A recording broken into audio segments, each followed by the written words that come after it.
사람은 그 생각의 소산이다, 이런 말이 있습니다. 그러니까 우리가 지금 무엇을 생각하고 있는가에 따라서 내가 누구인지가 이제 결정된다, 이런 이제 뜻을 내포하고 있는 말입니다. 한 주간 우리가 주신 강단 말씀 붙잡고 어떤 생각을 하고 살아왔는가, 또 어떤 생각을 가지고 오늘 예배에 왔는가, 또 더 중요한 건요, 오늘 어떤 생각 속에서 우리가 예배를 드리는가, 이게 사실은 우리가 받는 응답을 결정하고 우리의 모습을 결정하고 우리의 신앙생활을 결정하게 되는 것입니다. 우리가 만약에 이 복음이라는 가장 가치 있는 것을 가지고 신앙생활을 하면서도 우리의 머릿속에는 만약에 온통 육신적인 것만 가득하다고 한번 생각을 해보면요, 이런 모습하고 똑같을 수 있어요. 그 강가에 한 다리로 서 있는 학의 모습을 보면 굉장히 막 뭔가 신비롭고 고상해 보이고 뭔가 이렇게 천년의 비밀을 담은 것 같이 이렇게 보이잖아요. 근데 실상은 그 학은 지금 뭐 하고 있냐, 그 강가에 자기 눈앞에 잡아먹을 개구리가 어디에 있나, 지금 그걸 열심히 생각하고 있는 겁니다. 그러니까 우리가 복음을 가지고 있다, 그걸 넘어서 날마다 예수를 깊이 생각하게 될 때 예수를 닮아가는, 이번 주 말씀처럼 나의 도피성 되시고 나의 모든 것을 해결하신 피난처 되신 예수님을 따라가고 닮아갈 수 있게 되는 것이죠. 저는 이번 주에 도피성 되신 예수님, 그렇기 때문에 그래도 괜찮다라는 말씀을 계속 묵상하는데, 다른 것을 묵상하게 되는 게 아니라 오늘 제가 붙잡은 말씀처럼요, 예수님을 계속해서 생각하게 됐습니다. 나의 도피성이 되시는 예수 그리스도, 그분이 내 삶의 모든 것을 끝내신 대제사장이 되셨기 때문에 내가 오늘 이 자리에 와서 예배할 수 있는 거구나. 여러분, 어떠한 것이 있어도 괜찮습니다. 어떠한 문제, 어떠한 상황 속에 있어도 괜찮습니다. 왜냐? 예수님께서 저와 여러분의 참된 피난처이시기 때문입니다. 피난처가 있다는 것은 피할 길을 열어주셨다는 거거든요. 그래서 우리가 그래도 괜찮아 라는 고백을 그냥 괜찮기 위해서 하는 것이 아니라 참된 피난처이신 예수를 깊이 묵상할 때 그 고백을 할 수 있게 되는 것입니다. 그래서 참 피난처이신 예수님이 나와 이제 위드로 함께 하신다, 이걸 알게 될 때에 이 축복을 우리가 누리게 되는 것입니다. 내가 도피성.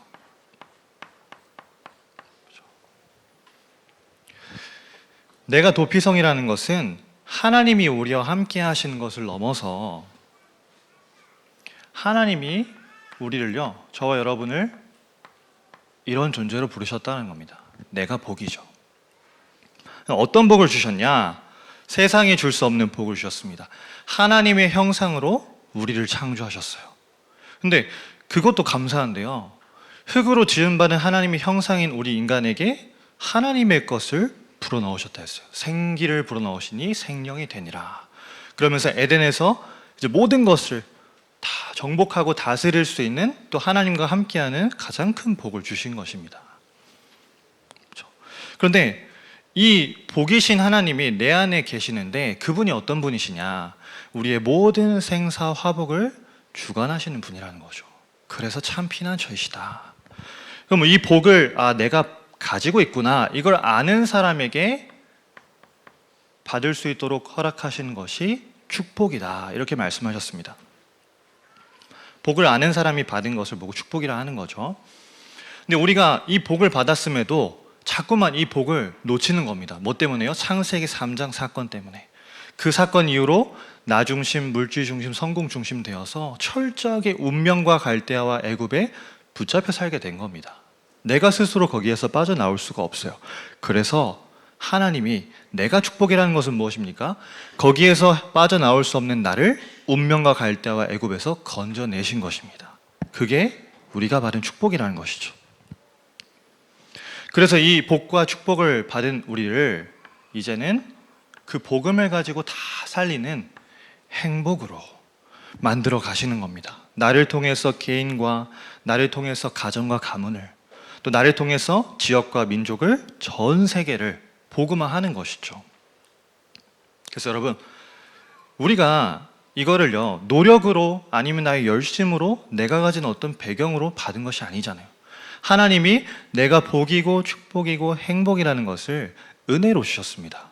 그렇기 때문에 내가 받은 은혜를 이제는 나도 전달하는 거죠. 그렇기 때문에 내가 도피성이라는 겁니다. 그 축복을 받았다라는 것을 날마다 확신하면서 누리시길 바랍니다. 그러면 이제 나와 함께 하시는 하나님을 누리는 개인들이 모이는 거죠. 그래서 우리가 도피성이다. 하나님이 우리와 함께 하시는 임마누엘입니다. 하나님이 우리를 불러 모으신 이유가 있어요. 이스라엘 백성들을 불러 모으신 이유, 선택하신 이유 뭐 때문에요? 다 살리라고요. 이 축복 가지고 이 복과 축복과 행복을 받았으니 그걸 전달해서 다 살리라는 겁니다. 근데 이 전도와 선교 사상만 놓쳐버린 거예요. 그러니까 노예가 된 겁니다. 그런데 하나님은 또다시 은혜를 주시는 거예요. 노예가 되어서 430년 동안 너무나 하나님 앞에서 하나님 언제 우리를 해방하십니까? 간절하게 기도하는데 그 간절함을 들으신 게 아니라 언약을 주십니다. 문설주의 양의 피를 발라라. 문설주의 양의 피 바르는 것을 언약을 붙잡고 문설주의 양의 피 바른 날에 해방되었습니다. 그래서 우리가 뭐를 붙잡는 거죠? 살리는 오직을 붙잡는 겁니다. 다른 거 붙잡는 게 아닙니다. 우리에게 주신 진짜 것, 언약을 붙잡는 것이죠. 언약 붙잡으면 다 사는구나. 그래서 내가 사는 언약을 전달하는 겁니다. 언약 붙잡으면 산다라고 전달하는 것이죠. 그리고 우리가 이제는 광야길을 갈 때에 우리에게 세우는 유일성의 축복을 주셨습니다. 그게 새 절기, 언약궤, 성막과 회막과 장막을 통해서 예배하는 축복이거든요. 그래서 도피성에 들어오는 자는 다 사는데 그 사람을 무엇으로 세우냐? 새 절기와 언약궤와 예배를 가지고 세우는 것입니다. 그게 세우는 유일성이죠. 그 정도가 아닙니다. 이제는 살리고 세웠으면 그 사람을 또 다른 사람을 살리도록 보내는 것입니다. 보내는 재창조. 여러분, 우리가 너무 안 돼서, 너무 우리의 어떤 부족함이 많아서 무너져도요, 하나님은 새롭게 시작할 수 있도록 재창조하실 수 있습니다. 하나님은 가능하시거든요. 그래서 우리가 뭐를 누리는 겁니까? 임마누엘 누리는 거예요. 임마누엘 정말 누리면 너무 안 되는 상황 속에서도 다시 시작할 수 있습니다. 그게 우리에게 주신 축복이죠. 그래서 우리가 이제는 더 나아가서 교회로 부르셨습니다. 교회가 도피성이다. 하나님이 왜 교회로 부르셨을까요? 내가 도피성이고 우리가 도피성이면 그걸로 끝날 수 있는데요. 교회로 모여서 감당해야 하는 사명이 있기 때문입니다. 그게 뭐냐? 누구든지 살리고 언제든지 살리는 겁니다. 어디를요? 우리의 지역과 이 나라를. 여러분, 그런 생각 안 드십니까? 지금 많은 이 나라에 벌어지고 있는 여러 가지 일들과 또 정치 현장의 모습을 보면서 이번 주 말씀처럼 정말 산업에 성공한 요셉을 안 키우면 안 되는구나. 정말 많은 사람들이 이야기하잖아요. 정말 이 나라에 인물이 그렇게 없나? 없습니다. 그래서 우리가 이 지역과 나라를 살릴 수 있는 그런 제자를 키워야 된다는 것이죠. 그리고 이제는 타국인도 와서 살 수 있도록 민족과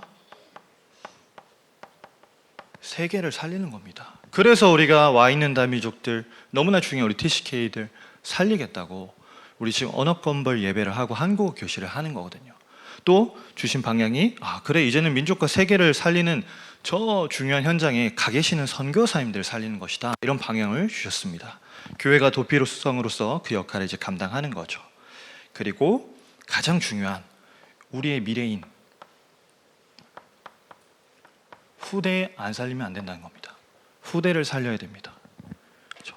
하나님께서 내가 도피성이고 우리가 도피성임을 아는 저와 여러분을 이 사명 감당할 사람들로 원내스 되어서 이거 하라고 도피성으로 부르신 줄 믿습니다. 그래서 우리 교회가 이거 해야 된다는 것이죠. 이거는 해도 되고 안 해도 되고 아닙니다. 절대 할 수밖에 없는, 하나님은 우리 교회를 통해서 당연히 하게 하실 하나님의 절대적인 계획인 것이죠. 여러분, 도피성, 이번 주에 주신 그 도피성이라는 것은 사실은 다 아시겠지만 예수 그리스도를 예표하는 겁니다. 도피성, 우리의 대제사장 되시는 예수 그리스도, 예수 그리스도를 상징하는 그림자인 것이죠. 근데 성경 말씀에 보니까 이 도피성을 요단강을 기준으로 해서 동편과 서편에 각각 3개씩 총 6개의 성읍을 만들라고 하셨어요. 그 이유가 있습니다. 예루살렘 어느 지역에서든지 올 수 있도록 위치를 다 만들어 놓으신 거예요. 근데 그 참 하나님의 섭리가 오묘하시죠. 예루살렘에서 출발해서 그 6개 성읍에 어디든지 하루길이면 다 갈 수 있습니다. 하루길이면. 그러니까 누구에게든지 살 수 있는 길을 열어주시겠다는 거죠. 누구에게로 나오면요? 예수께로 나오면 산다는 겁니다. 그리고 그 도피성으로 오는 길은 얼마나 그 폭을 넓게 해놨냐면요, 그 길의 폭이 14m예요. 그러니까 그냥 뭐 좁은 길이 아니라 일부러 그 길을 넓게 만들어 놓은 겁니다. 그리고 그 도피성으로 오는 길 곳곳마다 어디로 가면 되는지 표지판을 다 만들어 놨다는 거예요. 더 중요한 것이 있습니다. 그 길을 이스라엘 백성들이라면 누구든지 의무적으로 그 길을 정비하고 보수하는 일에 참여해야 했어요. 여러분, 우리가 왜 예수를 깊이 생각해야 됩니까? 이미 우리는 참 피난처인 예수를 만나서 이미 모든 거 끝났습니다. 근데 우리는 아직도 연약한 부분이 있거든요. 우리가 신앙생활하면서 넘어질 수도 있고 연약해서 실수할 수 있습니다. 그래서 다시 예수를 붙잡아야 됩니다. 예수를 깊이 생각할 때 우리의 인생의 도피성 되시는 예수를 정말 진정으로 누릴 때에 우리 인생에 하나님만이 주실 수 있는 참된 평안함이 오게 되는 것입니다. 참 평안은 예수께서만 주실 수 있는 것이죠. 그러면 우리가 참 평안을 예수를 깊이 생각하면서 누린다는 게 무슨 말입니까? 너무 두루뭉술하잖아요. 그래서 구체적으로 예수를 깊이 생각한다는 것은 우리가 날마다 말씀 안에 거하는 것을 말합니다. 말씀 안에서. 우리가 날마다 말씀 안에서 예수를 묵상하고 생각할 때 참 평안을 주신다는 거죠. 그래서 왜 예수를 붙잡는 것이, 말씀을 붙잡는 것이냐? 성경 말씀에 요한복음 1장 1절에 보니까요, 태초에 말씀이 계시니라, 이 말씀은 하나님과 함께 계셨으니 말씀이 곧 하나님이시다. 여러분, 말씀이 곧 하나님이십니다. 그러면 우리가 하나님이신 예수를 깊이 생각하는 것 그 자체는 말씀을 깊이 생각하는 거거든요. 그래서 말씀 안에 거하라는 겁니다. 이 말씀이 14절에 보니까요, 육신이 되어 우리 가운데 거하시니, 말씀이 성육신 하셔서 이 땅에 오셨습니다. 그분이 예수예요. 그 예수를 깊이 묵상하라는 겁니다. 그래서 정말 우리가 이 예수님을 만나는 예배, 오늘도 여러분 예배 오셨잖아요. 예배에 오신 이유가 우리 모두가 다 다를 수 있지만 사실은 하나여야 됩니다. 오늘도 예수님을 만나러, 오늘도 예수를 깊이 생각하기 위해서 이 자리에 나오시지 않았습니까? 저는 제가 예전에는 참 그런 부분이 많이 없었는데 요즘에 예배를 드릴 때마다 하나님께서 어떤 은혜를 주시냐면요, 아까도 우리 간증한 랩런트가 이야기했지만 이 예배 시간에 말씀을 받는데 감동을 하나님 자꾸 주시는 거예요. 근데 이런 감동은 내가 너무 좋은 예화를 들어서 오늘 목사님 뭔가 말씀이 너무 훌륭해서 받는 그런 감동이 아닙니다. 하나님께서 그 예배를 통해서 말씀으로 역사하시는 가운데 내게 주시는 특별한 은혜인 거죠.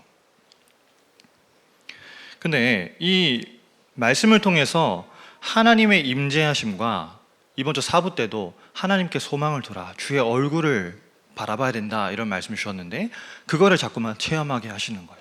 뭔가 말씀을 듣는데 목사님의 설교로 들리는 것이 아니라 나에게 주시는 하나님의 음성으로 들리면서 남들은 모르지만요, 저 혼자 스스로 뭔가 울컥하기도 하고 뭔가 마음에 샘솟는 뭔가 기쁨이 막 넘치기도 하고, 그렇죠? 여러분, 우리에게 그 은혜가 날마다 예배 때마다 체험되어야 할 줄 믿습니다. 그때의 참 평안을 하나님 주시는 거죠. 근데 우리는 생각보다 이 예배 시간에 온전히 하나님을 바라보는 예배를 드리고 있지 못할 때가 많은 것 같아요. 저도 그런 모습일 때가 예전에 많이 있었습니다. 그래서 어떤 모습으로 우리가 예배를 드리냐? 예배를 드리는 모습이 다양한데 이런 모습들이 있다는 겁니다. 첫 번째는 졸면서 예배 드리는 수면파가 있어요. 예배 때마다 목사님이 물론 메시지가 서 있는 메신저의 메시지가 좀 졸려서 졸 수도 있지만 예배 때마다 조는 분들이 있습니다. 수면파예요. 근데 두 번째는 졸지만 눈을 뜨고 조는 해병대파가 있습니다. 조는데 안 조고 있다는 거예요. 눈은 뜨고 좀 졸고 있어요. 생각은. 그리고 깨다 졸다를 반복하며 예배 드리는 환상파. 네 번째는 예배 시간 내내 졸다가 축도 때만 깨는 실속파가 있습니다. 축도는 이제 받아야 된다라는 거죠. 그리고 제가 여기에 좀 해당됐었던 것 같아요. 예전에 어릴 때 주보와 성경 읽기로 시간을 때우는 독서파. 너무 이때는 주보에 막 오타도 잘 보이고요. 성경도 평소에는 안 읽는데 이 시간에는 막 본문을 통해서 막 묵상을 하는 거죠. 그리고 여섯 번째는 예배 후에 있을 모임을 준비하는 회의파. 많이 바쁘잖아요. 그러니까 뭔가 그 이후에 있을 모임들을 예배 시간에 자꾸만 생각하는 거죠. 그리고 일곱 번째는 절대로 소리내서 찬양하거나 절대 소리내서 기도 안 하는 과묵파. 굉장히 과묵하게 경건하게 예배 드리는 거죠. 여덟 번째는 예배 시간 내내 옆 사람과 부지런하게 소통하는 쪽지파가 있습니다. 막 서로 막 카톡 주고받고요. 아이들은 막 노트에다가 적고 이야기하고요. 아홉 번째는 설교는 듣지만 기억을 거부하는 기억 상실파가 있대요. 메시지는 열심히 들었는데 나가는 순간에 다 잊어버리는 거죠. 그리고 열 번째는 수시로 시계를 보는 시간 엄수파. 언제 끝나나 시간을 계속 본다는 거죠.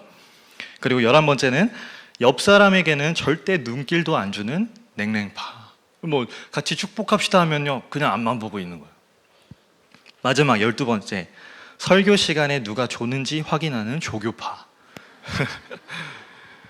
우리가 예배 시간에 이런 다양한 모습으로 예배를 드리는데 사실은 본질을 놓치면 안 된다는 겁니다.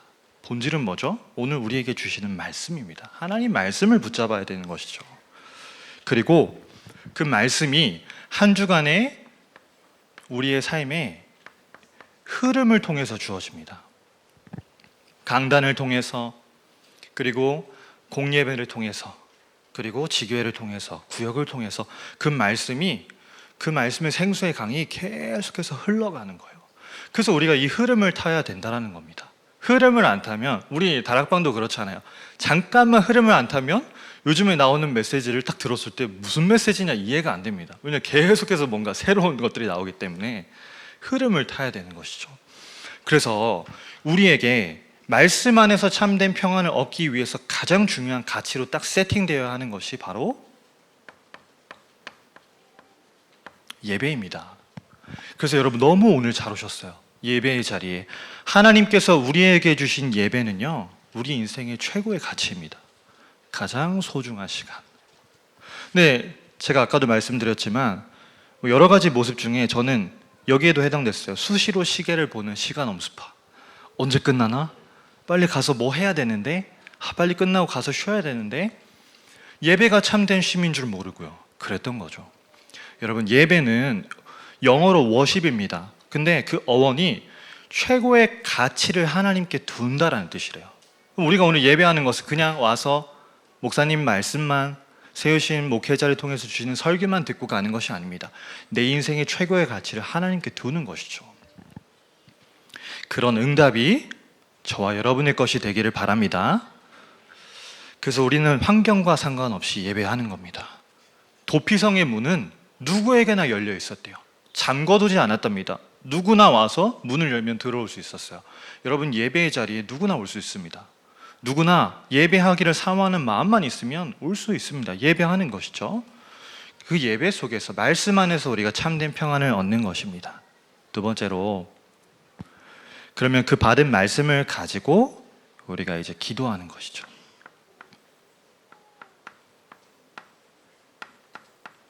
기도 속에서 참 평안을 얻는 것입니다. 제가 아까도 도피성을 쭉 말씀을 드렸는데 도피성으로 가는 길이 예루살렘 어디에서나 하룻길이라고 말씀드렸잖아요. 뭐 킬로미터로 계산하면 한 48km 정도 된대요. 근데 사실 그 길을 가다가 누구를 만날 수 있냐? 자기가 부지 중에 살인을 했는데 그 살인을 당한 가족 중에 가장 가까운 친척이 자기를 죽이러 올 수도 있습니다. 그렇죠? 피해 보수자가 오는 거죠. 복수를 하러 오는 거예요. 그러면 도피성을 가다가 길에서 만나면요, 죽을 수도 있어요. 사실은 도피성으로 가는 길에 그런 위험도 도사리고 있는 겁니다. 근데 우리에게 왜 기도가 중요하냐? 도피성 대신 예수를 우리는 1초 만에도 만날 수 있어요. 뭘 가지고요? 기도를 가지고. 기도를 통해서 예수를 깊이 생각하는 겁니다. 그러면 하루길도 안 가도 됩니다. 바로 만날 수 있는 거죠, 예수님을. 그래서 그 예수를, 우리에게 말씀으로 역사하시는 그 예수를 우리가 묵상하는 거예요.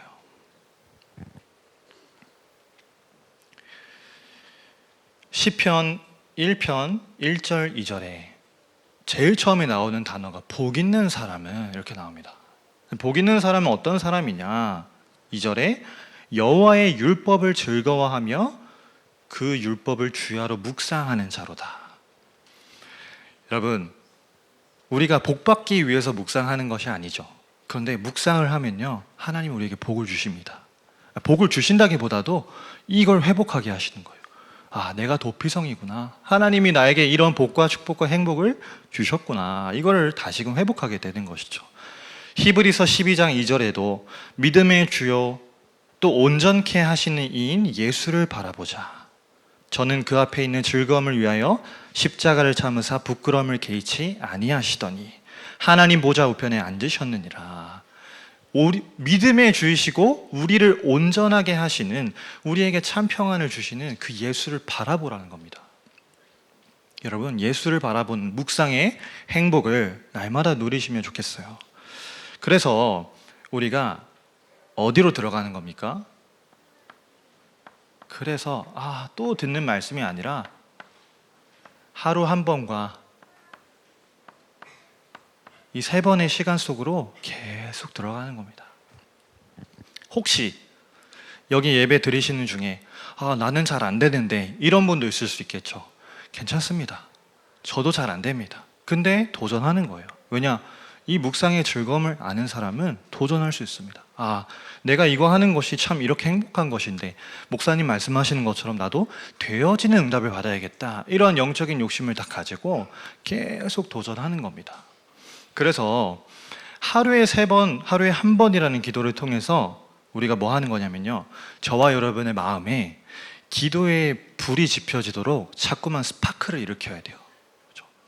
그 자동차의 엔진이 움직이려면 아무리 엔진이 장치가 뛰어나고 완벽하게 막 잘 닦아놓고 막 조여놔도요, 그 엔진에 불이 지펴지지 않으면, 스파크가 튀기지 않으면 돌아가지 않습니다.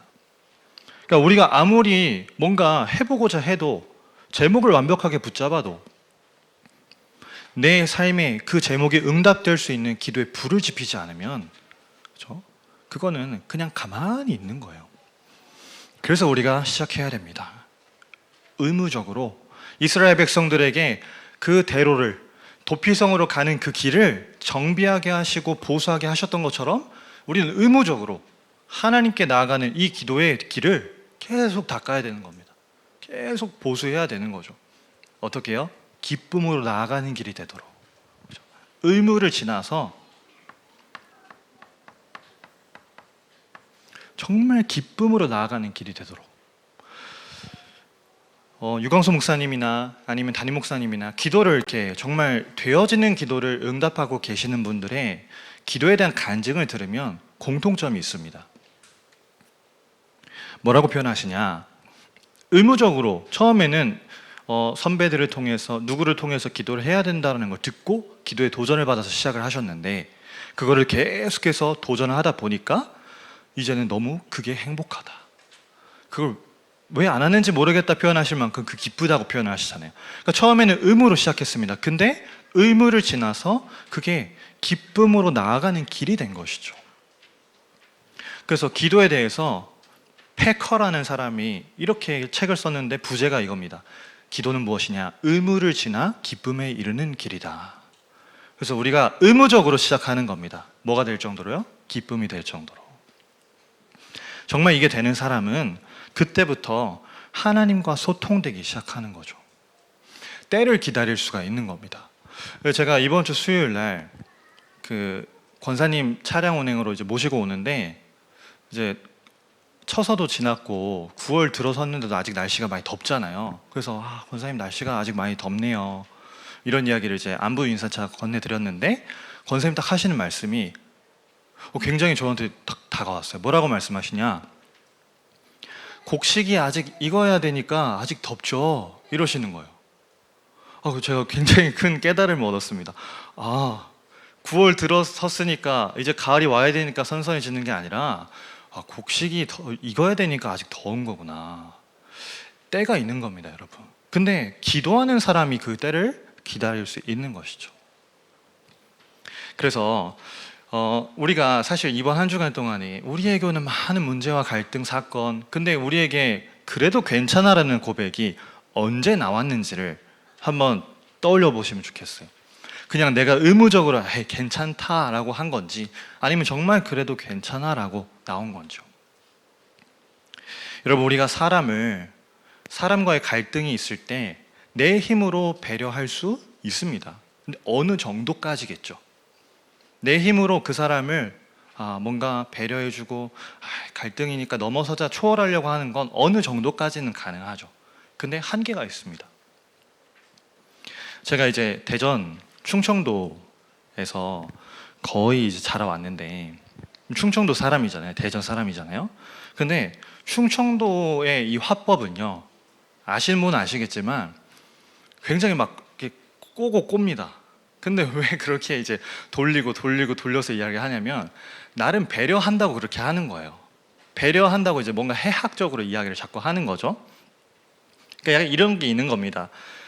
거의 대부분 택시 타면 이제 택시를 탔는데 나도 모르게 타면서 문을 세게 쾅 닫을 때가 있어요. 자기도 모르게. 그러면 거의 대부분 충청도 택시 기사님들은 이렇게 이야기하시는 거예요. 그렇게 해서 문짝 부서지고 쇼? 이러시는 거예요. 문 살살 닫으라는 거죠. 문 살살 닫으라는 말을 그렇게 표현을 하시는 거예요. 그리고 우리 충청도 이제 분들이 또 이제 좀 나이 있으신 어른들이 식당 가서 음식이 맛이 없을 때 음식이 맛없다고 표현을 절대 안 하십니다. 뭐 이런 거예요. 갈비찜 집에 갔는데 여기는 장아찌가 맛있네, 막 이런 거예요. 보통 이렇게 말합니다. 여기 진짜 맛집이네. 뭐가 맛집이냐? 여기 물이 맛있어. 물 맛집이요. 이러는 거예요. 그리고 또 이제 충청도 그 분이신 시어머니가 며느리가 이제 막 설거지 하다가 접시를 깼어요. 그럼 접시를 깨면 사실 화가 나잖아요. 근데 화를 안 내고 이렇게 말씀하시는 거예요. 괜찮아. 뭐라 말씀하시냐? 깨지니까 접시지, 튀기면 그게 공이게. 그렇죠. 깨지니까 접시죠. 튀겨지면 이제 공이라는 거예요. 근데 접시를 왜 깼냐, 이 말을 하시는 거죠. 그리고 제일 하이라이트는 이겁니다. 충청도 분들 공통적으로 정말 뭔가 안 좋은 상황이 있을 때 이거 진짜 큰일 났다, 안 좋은 상황이다. 근데 그걸 또 해학적으로 이야기를 하네요. 뭐라고 하시냐? 괜찮아요. 뭐 죽기밖에 더 하겠슈? 근데 그게 이제 그런 말을, 화법을 쓰는 이유가 배려한다고 주로 이제 이야기를 하는 거란 말이에요. 근데 우리의 배려는 한계가 있습니다, 여러분. 그렇죠? 우리가 가정에서, 직장에서, 아니면 뭐 교회에서도 마찬가지고요. 얼마나 우리 이 그리스도 안의 사랑으로 배려하려고 해요. 근데 배려가 어디까지 될까요? 그래서 우리가 기도하는 겁니다. 그 사람을 정말 초월하고 정말 수용하고 배려할 수 있도록 기도하면 가능한 것이죠. 자, 그러면 이 말씀 안에서, 기도 속에서 참 평안을 누리면 이제 어떻게 되냐? 이 참 평안을 전달하게 됩니다.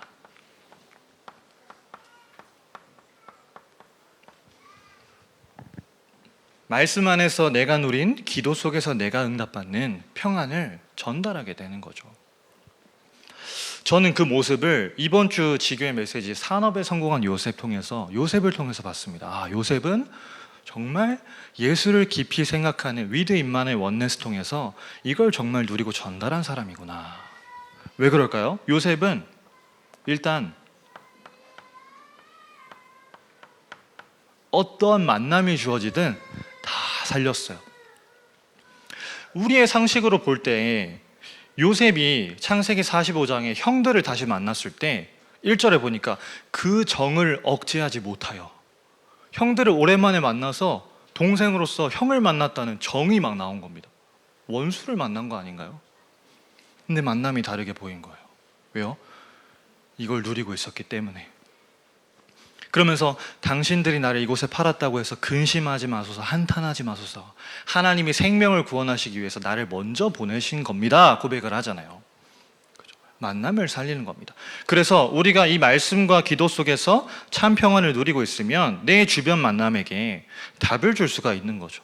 뭔가 내 주변에 있는 복음 없는 사람이 정말 뭔가 답답하고 고민되는 상황 속에서 답을 찾아 헤매고 있을 때 생각나는 사람이 여러분이 되시는 겁니다. 그럼 내가 가지고 있는 평안을 전달하는 거죠. 이번 주에도 한 청년이 기도 제목을 이야기하는 거예요. 우연찮게 상사의 그런 우울증 문제와 여러 가지 문제를 듣게 되고 알게 됐대요. 그러면서 뭐 하냐? 복음 전하기 위해서 기도하겠다는 거죠. 그렇죠. 우리에게 하나님이 보여주시고 듣게 하시는 걸 통해서 그 만남에게 복음을 전하는 겁니다. 그러면 만남을 넘어서 우리가 살고 있는 지역과 모든 업의 현장을 살리게 되는 것이죠. 요셉은 단순히 보디발 장군, 단순히 떡 맡은 술 맡은 관원장, 바로왕만 살린 게 아닙니다. 애굽이라는 현장을 살렸어요. 그리고 더 나아가서 애굽을 통해서 그 한 시대를 살린 겁니다. 그렇죠? 여러분, 요즘에 굉장히 병든 현장으로 우리에게 계속해서 이야기되고 있는 게 사실 교육 현장이잖아요. 교사들이, 우리 선생님들이 계속해서 너무나 힘들다 이런 부분이 표출되는 게 참 안타깝게도 극단적인 선택으로. 근데 사실 선생님들의 잘못 혹은 민원을 제기한 악성 학부모의 잘못으로만 우리가 볼 수 있습니까? 시대의 문제거든요. 우리 선생님들의 우울증이 일반인들의 우울증의 4배라고 합니다. 10명 중에 4명, 6명은 굉장히 심한 우울감에 시달리고 있고 6명 중에 한 분은 극단적인 선택하는 것을 생각을 하는데요. 굉장히 높은 수치죠. 근데 또 아이를 양육하시는 부모님들은 어떻습니까? 육아로 인해서 굉장히 많이 스트레스를 받습니다. 이게 얼만큼 스트레스가 되냐? 아이를 키우는 게 일이 되는 거죠. 육아 출근이다, 육아 퇴근이다, 그런 말이 생길 정도로. 아이들은 어떻습니까? 아이들은 완전히 방치되어 있어요. 선생님도 부모도 케어해 줄 수 없는 상태 속에서 완전히 방치되어 있어요. 뭐에 노출되어 있나요? 미디어에 노출되어 있습니다. 완전히 흑암 문화에 장악되어 있는 거예요. 그런 병들어 있는 현장과 시대를 살릴 평안 전달자로 하나님께서 우리를 부르신 겁니다. 우리가 뭐만 하면 되냐? 예수를 깊이 생각하는 거예요. 말씀 가지고, 기도 가지고. 그렇죠? 그러면 다 살리게 되는 겁니다. 자, 그러면 참 피난처이시고 우리에게 참 평안을 주시는 예수를 우리가 깊이 생각하면 어떤 인생이 되냐?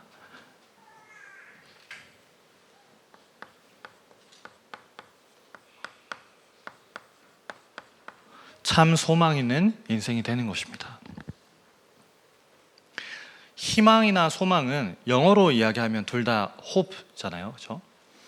근데 사실 한국말은 조금 의미가 다릅니다. 희망은 내가 뭔가 바라는 것. 근데 소망은 하나님의 비전을 바라는 것이다. 그래서 참 소망입니다. 그래서 소망이 있는 사람은 어떤 상황에서도 이런 고백이 나오는 거죠. 그래도 괜찮아. 왜요? 예수께서 나의 참 피난처 되시기 때문에 그래도 괜찮다. 여러분, 우리가 미국의 16대 대통령을 지냈던 아브라함 링컨을 생각할 때 링컨 하면 굉장한 인물 아닙니까? 백악관을 기도실로 바꿨다, 흑인 해방운동에 앞장선 선구자다, 많은 이야기를 합니다. 근데 대부분 사람들이 저를 포함해서요, 하나를 잘 몰라요. 뭐를 모르냐? 이분이 16대 대통령에 당선되기까지 정치 현장에서 낙선을 9번이나 했어요. 낙선을 한 번도 아니에요. 두 번도 아닙니다. 9번이나 했어요. 근데 그분에게는 그게 좌절할 이유가 되지 않았어요. 왜냐? 정확한 언약이 있었기 때문에. 뭐가 있었어요? 참 소망이 있었기 때문에. 여러분, 우리에게 예수 안에 있는 참 소망이 있으면 그래도 괜찮은 겁니다. 우리에게 하나님의 비전을 바라는 것, 첫 번째가 무엇입니까? 우리가 다른 것 아니라 전도의 망대를 세우는 것입니다. 망대라는 단어가 요즘 계속 나옵니다. 망대. 망대를 왜 세워야 될까요? 이사야 62장에 비치고 파수꾼으로 부름받은 우리의 정체성을 이야기하시면서 파수꾼의 역할을 감당하려면 망대를 세우라는 겁니다. 왜냐? 올라가야 파수할 수가 있으니까요. 그래서 전도하기 위해서 전도의 망대를 세우는 겁니다. 우리가 우리에게 맡겨주신 지역이기 때문에 이 재앙 만난 경기 남부 지역 살려야 된다는 거죠. 그래서 우리 교회는 재앙 만난 경기 남부 살리는 대표적 도피성으로 그 응답을 향해서 나아가는 것입니다. 그걸 하기 위해서 우리가 600지계 운동을 계속해서 이야기하고 또 앞으로 응답받을 8개 권역의 교구를 세우고 교회를 세우는 걸 계속해서 제목으로 이야기하는 겁니다. 그래서 경기 남부 지역의 재앙막을 전도의 망대를 세울 사람들을 세워야 하기 때문에 교회에서요 계속해서 집중을 진행하는 겁니다. 지난 우리 주일에도 이제 4주차 훈련이 끝났죠. 그럼 또 이제 10월 달에 또 합니다. 집중 학교를 계속해서 진행하면서 내가 도피성대 응답을 누리고 있는 증인들, 우리 중직자분들이 강의하시면서 그 비밀을 전달하는 거예요. 그 응답받은 사람 오늘 간증하잖아요. 그렇죠? 그리고 집중 훈련을 통해서 하나님이 훈련을 통해서 우리를 제자로 바꿔가시는 부분에 우리에게 주시는 미션을 발견하는 겁니다. 내일도 우리 EBS 사역자 집중 훈련이 있습니다. 여러분, 훈련을 그냥 또 교회에서 훈련을 하는가 보다, 회비를 또 5만 원이나 내야 되는구나 이렇게 생각하면요 자꾸만 그 생각이 어디로 갈 수밖에 없냐? 불신앙으로 갈 수밖에 없어요. 왜 우리 교회는 이렇게 훈련을 많이 하지? 훈련할 때마다 돈 나가야 되는데? 이런 이야기를 하는 것조차 불편할 수 있겠죠, 우리에게. 근데 아닙니다. 생각을 바꿔야 돼요. 왜냐? 훈련 받는 그 길이 유일한 길이에요. 어떤 길이요? 내가 제자로 변화되어 가는 길. 그렇죠? 한 번뿐인 인생에 우리가 예수님 앞에서 정말 제자된 인생 살다 가야 되지 않습니까? 그리고 현장 살리는 집중 캠프를 이제 진행하는 것이죠. 삼시세끼 캠프를 통해서. 그래서 우리가 이 전도의 망대를 세우는 부분에 중요한 미션을 이번에 목사님께서 각 개인들에게 주신다는 겁니다. 그래서 축의 신방을 통해서 내 인생의 망대로 세워질 중요한 미션을 우리가 받는 것입니다. 그러면 어떤 마음을 가지고 준비해야 될까요? 정말 기도하는 마음을 가지고 목사님이 나에게 어떤 미션을 주실까? 목사님이 어떤 미션을 주시든 그 하나님이 나에게 주시는 미션으로 붙잡는 거죠. 이거는 나랑 좀 잘 맞는 것 같은데, 이거는 좀 내가 할 수 없을 것 같은데, 아닙니다. 하나님이 나에게 주시는 것으로 붙잡는 거죠. 그 전도의 망대를 세우는 것입니다. 두 번째는 우리가 절대 안 하면 안 되는 선교의 망대를 세우는 것입니다. 여러분, 선교는 해도 되고 안 해도 되는 것이 아니라고 하셨어요. 선교는 안 하면 망한다고 하셨어요. 그만큼 중요한 겁니다. 선교의 망대를 무엇을 통해서 세우는 건가요? 이미 와 있는 다민족을 우리가 살리는 겁니다. 사실 와 있는 다민족과 그리고 그 다민족 속에 있는 우리 TCK 한 사람만 복음 안에서 정말 증인으로 세워줘도요 한 나라를 살립니다. 여러분, 우리가 보기에는 사실 다민족이고 저 먼 나라에서 왔으니까 우리가 보기에는 연약해 보이고 지금 안 되는 것처럼 보일 수 있는데, 정말 하나님이 이 속에서 그 사람을 변화시켜서 들어 쓰시면요, 좀 표현이 죄송합니다만 저와 여러분이 쓰임받는 것보다 저분들이 더 크게 쓰임받을 수도 있거든요. 뭐 쓰임 받는 것의 크기가 중요하다는 말은 아닙니다만, 그래서 저분들을 중요하게 봐야 되는 거예요. 한 나라를 살릴 수 있는 사람들이다. 그리고 그 현장을 우리가 많이 갑니다. 근데 그 현장, 선교 현장을 가장 정확하게 도울 수 있는 길이 선교사 한 분을 제대로 돕는 것이라 하셨어요. 그래서 그 현장에 계신 선교사님들이 예수만 깊이 생각하고 말씀 사역과 기도에 전무할 수 있도록 돕는 것이죠. 왜냐하면 원래는 저와 여러분이 가야 되는 현장인데 그분들이 사명받고 가 계신 현장이기 때문에 우리가 정말 도와야 하는 것이죠. 그래서 이 선교의 망대를 세우는 것입니다. 세 번째는 후대의 망대입니다.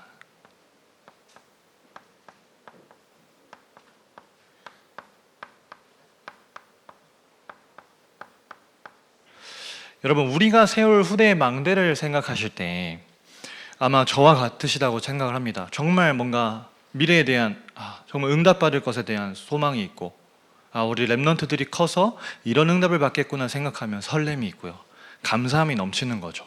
근데 먼 미래가 아닙니다. 우리에게 이미 말씀으로 방향을 주셨거든요. 그래서 금토일 시대를 여는 것입니다.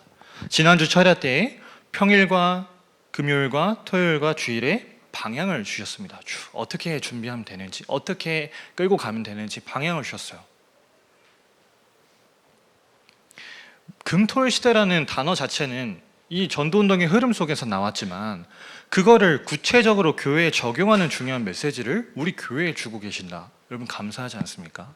그 현장 속에서 우리 아이들이 크고 있는 거예요. 그래서 우리가 지금 시급하게 준비해야 되는 것은 이걸 할 수 있는 뜰을 만들어야 된다는 것이죠. 여러분, 사실 세상에 나가보면 어떤 종교단체와 많은 인재를 키워내고자 하는 단체에서 만들어낸 훌륭한 시설들 많습니다. 근데 우리가 사실 그런 시설을 보면서 부러워할 게 아니라 뭔가 영적인 한이 생겨야 돼요. 저들은 이미 저렇게 하고 있는데, 우리가 해야 되는 분명한 이유가 있는데 하나님 정말 우리에게 경제를 주옵소서, 우리가 할 수 있도록 응답해 주옵소서, 우리가 간절해야 되는 것이죠. 그래서 우리 아이들을 이 중요한 현장에서 이제 영성과 전문성과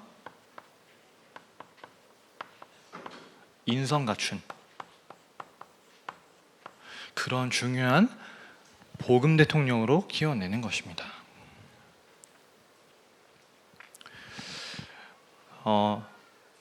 대학 청년국에서 중요한 전문성을 가지고 응답받아가는 우리 친구들이 한 명씩 나오고 있습니다.